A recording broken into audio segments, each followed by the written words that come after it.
Selamat datang, saya Retni Lisa Arianti, mahasiswa program pendidikan profesi guru Universitas Muhammadiyah Jakarta. Pada kesempatan kali ini, saya akan membahas koneksi antara perjalanan pendidikan nasional dan dasar-dasar pendidikan yang diperkenalkan oleh Ki Hajar Dewantara. Mari kita eksplorasi bersama bagaimana pemikiran beliau dapat diterapkan dalam dunia pendidikan saat ini.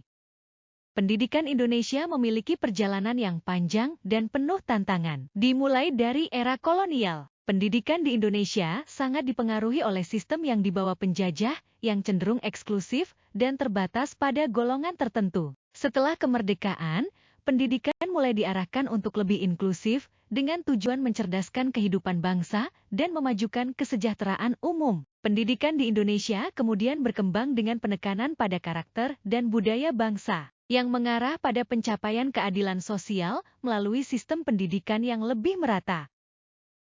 Ki Hajar Dewantara, sebagai Bapak Pendidikan Nasional, memiliki pandangan yang sangat mendalam tentang pendidikan. Beliau percaya bahwa pendidikan harus sesuai dengan kodrat anak, dan setiap peserta didik memiliki potensi yang unik. Salah satu prinsip terkenalnya adalah, Ingarsa Sungtulada, Ing Madya Mangunkarsa, Tutwuri Handayani. Artinya, seorang guru harus menjadi teladan di depan, pemberi semangat di tengah, dan mendukung kebebasan di belakang. Pemikiran ini menjadikan pendidikan bukan hanya tentang pengajaran, tetapi juga tentang membimbing dan memberikan ruang bagi peserta didik untuk berkembang.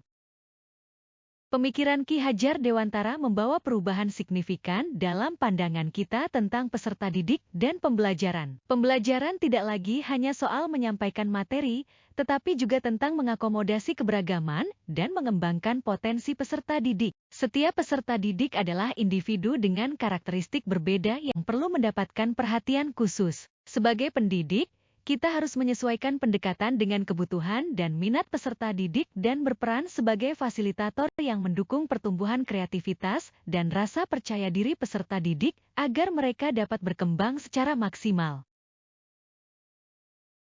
Penerapan prinsip Tutwuri Handayani adalah langkah penting dalam mengintegrasikan pemikiran Ki Hajar Dewantara di dalam kelas. Sebagai guru, kita harus memberikan motivasi dan dukungan tanpa memaksakan kehendak. Prinsip ini mengajarkan pentingnya memberi ruang bagi peserta didik untuk bereksplorasi dan tumbuh sesuai dengan keinginan dan kemampuan mereka. Menjadi teladan juga sangat penting, karena peserta didik cenderung meniru sikap dan perilaku yang mereka lihat. Ini adalah salah satu kunci sukses dalam menciptakan kelas yang produktif dan mendukung perkembangan karakter peserta didik.